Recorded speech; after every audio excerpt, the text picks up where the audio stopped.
I feel extremely happy, honored, and most privileged to have been invited to make a presentation on glucose synthesis to prevention of diabetes comorbidities, the changing diabetes paradigm, focus on patient-centric approach to diabetes care. I thank Chairperson for his nice introduction. Also thank Dr. Muthukumaran, Dr. Kumaravel, and other organizing committee members for inviting me to share my views on this particular topic. My disclosures, photograph is allowed during my presentation. What I'm going to do for another 25 minutes. The contents of my talk line includes introduction, diabetes and comorbidities, intensive versus standard glycemic control, guidelines, recommendations, changing paradigm. So type 2 diabetes is a multi-causal, heterogeneous, progressive cardiometabolic condition.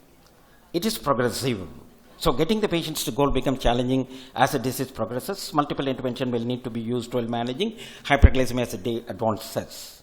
Despite major therapeutic advances, CV disease remains the leading cause of morbid mortality in patients with the type 2 diabetes. So, the development of treatment strategies to improve cardiovascular outcomes in this vulnerable patient population remains a major priority. So, we have ADA-ASD which advocate an individualized treatment approach. RSSDA 2017 recommendations endorse that drug choice should be based on patient preferences, comorbidities, complications, and drug characteristics. So what do we learn after attending so many CME programs 2 per week? Meeting treatment goal is elusive. There are multiple barriers for achieving optimal glycemic control. The pathophysiology of diabetes is intricate and involves multiple defects. Other obstacles include clinical inertia. Current scenario of diabetes control in India. Diabetes remains undiagnosed, nearly 35.5 million people. And uncontrolled, nearly 70% of cases remain uncontrolled.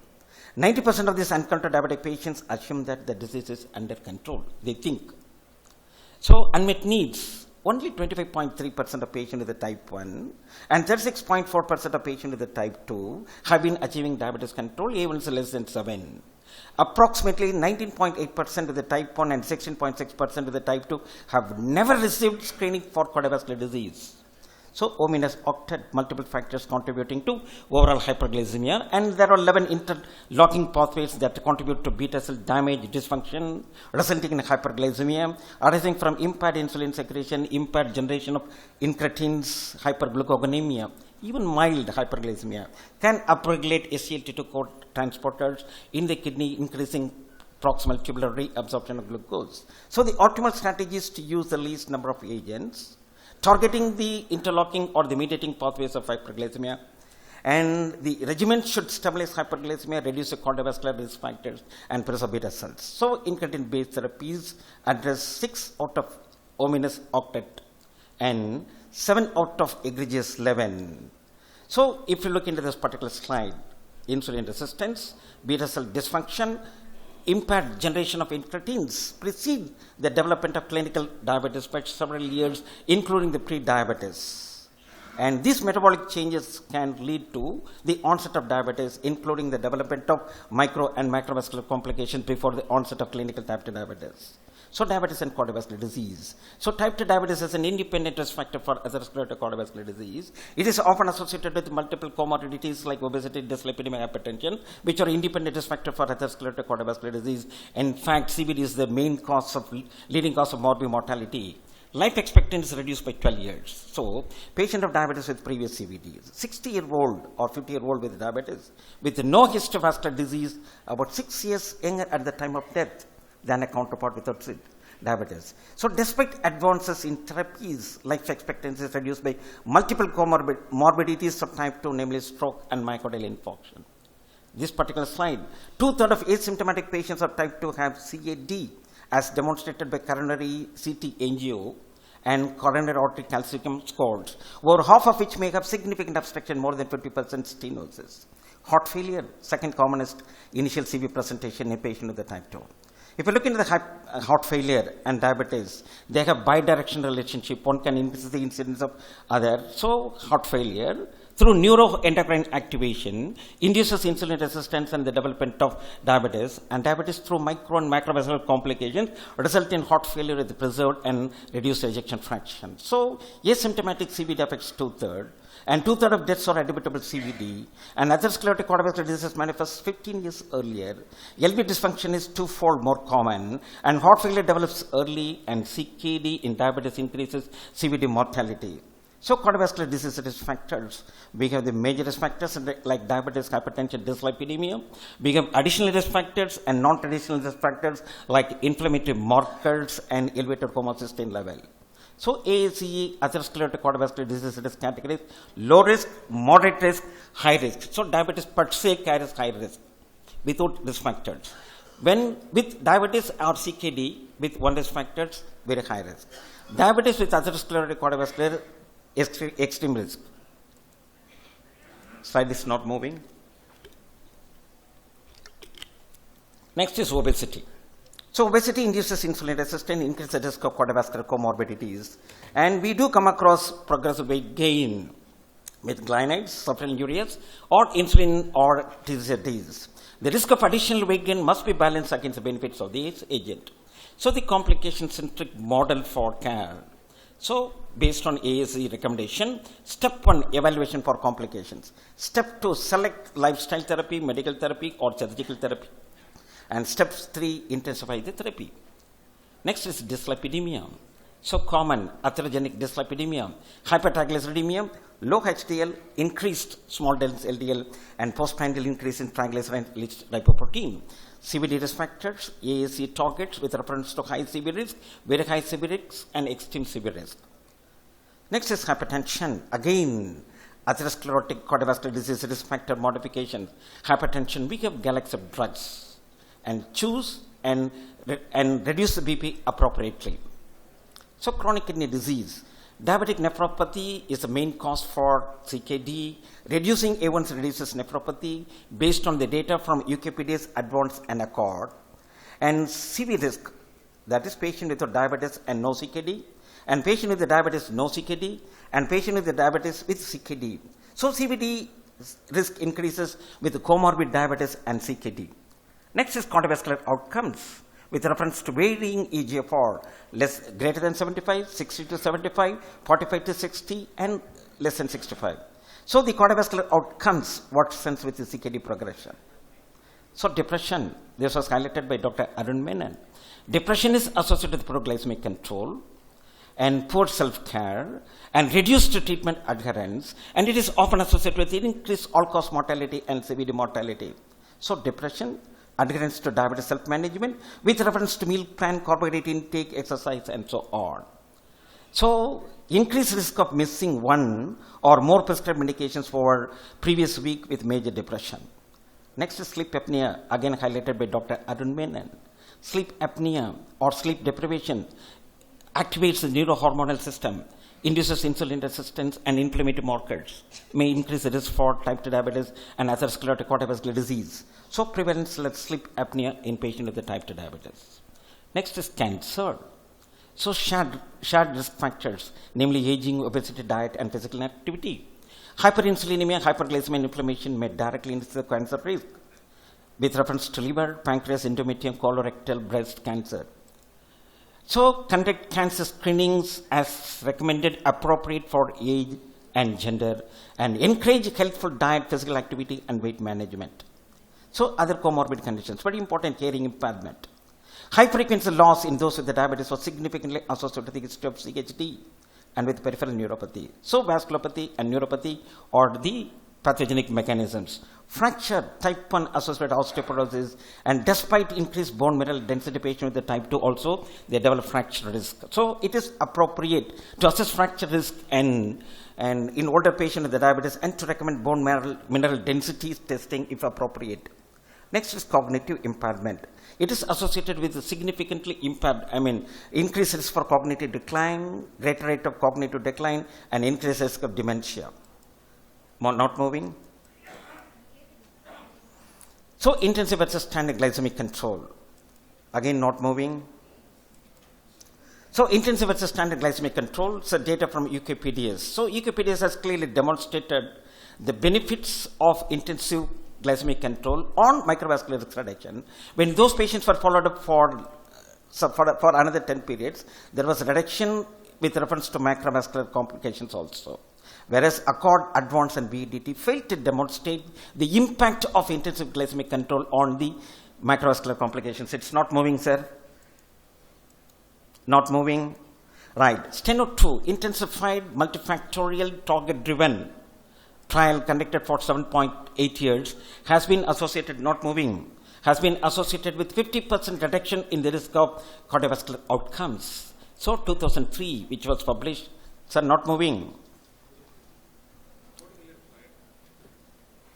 So, which one?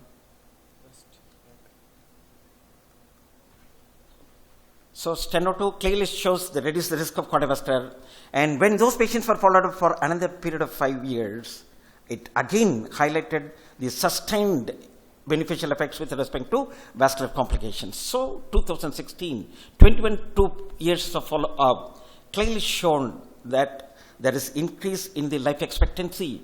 Not only that, there is reduction in the risk of heart failure by 70%. So, early intervention, when followed for 21.2 years, improved the life expectancy as well as hospitalization for heart failure. So, major trials in cardiovascular outcomes. So, intensive versus less intensive glycemic control and individual glucose lowering drugs with reference to Elixa, lixasenatide, Examine, alogliptin and sabertime with reference to saxagliptin TCOS. So, EMPA-REG clearly shown the benefit in terms of cardiovascular risk reduction. So major CVOTs in diabetes, UKPDs, clearly shown treat early and treat to target for microvascular complications. Accord Advanced VADT showed individualized target A1C to avoid harmful CV outcomes. And EDIC and post-follow-up UKPDs, macrovascular benefits will manifest only after long term. So difference of views. Hyperglycemia is principal risk factor for microvascular complication, no doubt at all. Whereas it is a weak risk factor. Why? It is one of the risk factors for atherosclerotic cardiovascular disease. We have other risk factors. So interventional studies focus on reducing plasma glucose have only a minor effect to reduce CV risk. So it takes many years to observe the cardiovascular benefit associated with improved glycemic control. So guidelines recommendations report on ACC Task Force 2018. So patient with type 2 diabetes, look for or stratify for atherosclerotic cardiovascular disease, and you need to change your approach with reference to initiating the patient on ACLT2 inhibitors or GLP-1 receptor analogs. So management of hyperglycemic patient with the type 2 diabetes, 2018, ADAESD consensus statement, glucose lowering medications, again I'll touch upon. RSSD recommendations, A, B, C, D, E, F, GH approach. Choice of any anti-diabetic agent should take into account the patient's general health, number one. And ABCD, age, BMI, CKD, that is complications, duration of diabetes, and E stands for educational status as well as established CVD, financial conditions, glycemic status, and hypoglycemic concern. So drug choice based on patient preferences, comorbidities, complications, and drug characteristics. So European Society of Cardiology, Heart Failure Association, position statement, empagliflozin for prevention or delay of heart failure. So glucose centricity to prevention of comorbidities, the changing diabetes paradigm. So we focus our attention on A1C, reduce A1C, reduce A1C, reduce A1C. So traditional outcome metric for determining the efficacy for all studies. A1C reduction associated with significant impact on short-term and long-term diabetes-related complications with reference to micro and macro. However, there are contrasting evidences for reduction of complication with intensive therapy. VADT, 15 years follow-up, no legacy effect with intensive A1C reduction. So, lack of legacy effect with intensive control suggests that glycemic control alone is inadequate in preventing mortality and morbidity. So, A1C insufficiently captures the quality of glycemic control. It gives no information about the prevalence and the severity of hyper or hypo or glycemic variability or other comorbidities. So, diabetes is a major risk factor. So, this panel survey, most adults with diabetes have at least one comorbid conditions. 40% have at least 6 associated comorbid conditions. So, if you look into the prevalence of comorbidities in patients with the type 2, so many thousands of patients studied, 97% had at least one comorbidity, 88% had at least two comorbidities. Hypertension, obesity, and dyslipidemia were the most common. So this particular slide shows the patient resources and clinicians' resources with reference to priorities for diabetes management as well as priorities for comorbidity management with reference to self-management and diabetes medical management. So types of comorbidities that can exist with the diabetes. Clinically dominant comorbid conditions, symptomatic versus asymptomatic conditions, concordant versus discordant conditions. So what is clinically dominant conditions? Conditions that are so complex, so serious, that they eclipse the management of other health problems. Symptomatic conditions are conditions for which patients experience notable symptoms. Asymptomatic conditions, they are treated with the sole purpose of preventing future morbidity. Concordant conditions are conditions that are parts of the same overall pathophysiological disease profile. They share the common risk factors. Discordant conditions have a less direct relationship. So clinically dominant conditions, we have end-stage renal failure, severely symptomatic chronic heart failure, recently diagnosed cancer and rheumatoid arthritis. Symptomatic versus asymptomatic, symptomatic depression, rheumatoid arthritis, asymptomatic hypertension, dyslipidemia, moderately poor glycemic control. Next is concordant versus discordant. Concordant, by that we mean hypertension, CAD, peripheral vascular disease. Discordant, patient with chronic low back pain, prostate cancer, and asthma. So moving from glucocentric to patient-centric approach. Patient-centric approach can be defined as providing care that is respectful of and responsive to individual patient conditions, comorbidities, preferences, needs, and values, and ensuring that patient values guide all clinical decisions. So the ADA-ASD guidelines marked another major leap in patient-centric approach to diabetes care. So guidelines before 2012. So lifestyle metformin. We had well-validated core therapies and less validated core therapies, entirely glucocentric, reduction on A1C. Next is this elements of decision making used to determine our efforts to reduce the A1C. We have the medicament and predicaments or the clinical characteristics, one on the left, on the right. Left favors stringent A1C measures, and right side favors are compatible with the less stringent efforts to achieve A1C. And important comorbidities, no comorbidities justifies for stringent approach, and patient with multiple comorbidities is compatible with less stringent goals.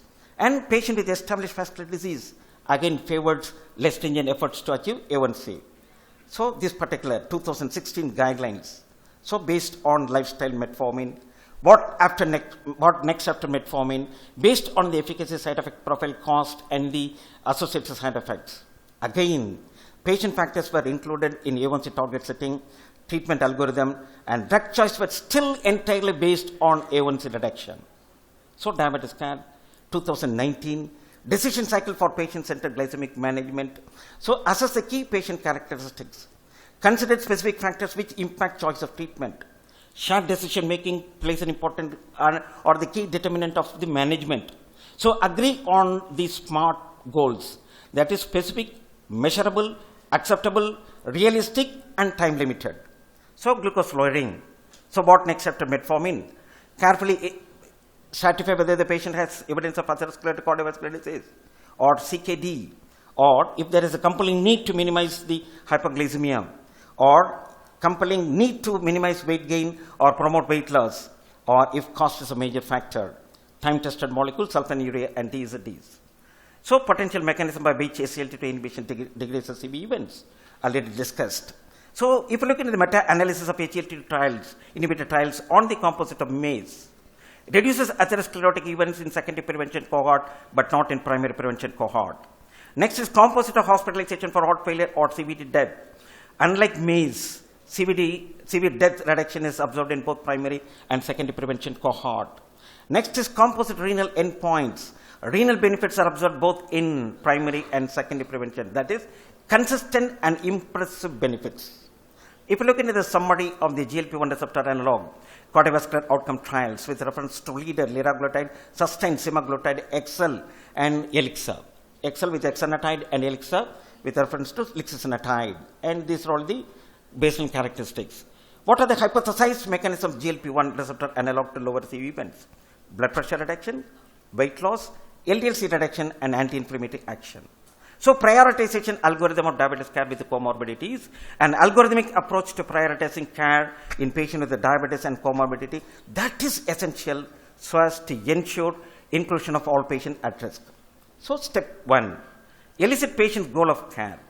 If patients are interested in participating in shared decision making, then clinicians should elicit the patient's overall health goals. And patients should be asked what their goals of care and to what degree they want to participate in shared decision making. And patients can vary greatly in the desire to actively engage.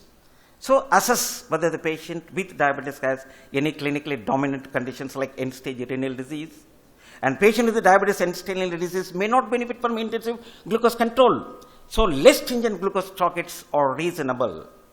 And decisions about blood pressure and cholesterol treatment should be guided based on patient's individual context, including the current levels. Next is step 3. Screen the patient with the diabetes for untreated or inadequately treated symptomatic conditions, that is chronic pain, depression, incontinence. And depending on the severity of symptoms and patient preferences, diabetes treatment can also be managed alongside symptomatic conditions. Next is determine whether the patient has CVD or high risk for CVD. So for this reason, A1C targets at or higher than 7 should be considered in this patient. That is less stringent approach. Next is step 5. Decide which of the diabetes treatment goals should be given priority. And majority of studies suggest importance in the order of BP control, lipid control, and glycemic control. All the 3 we should aim and try to achieve and maintain. Next is step 6.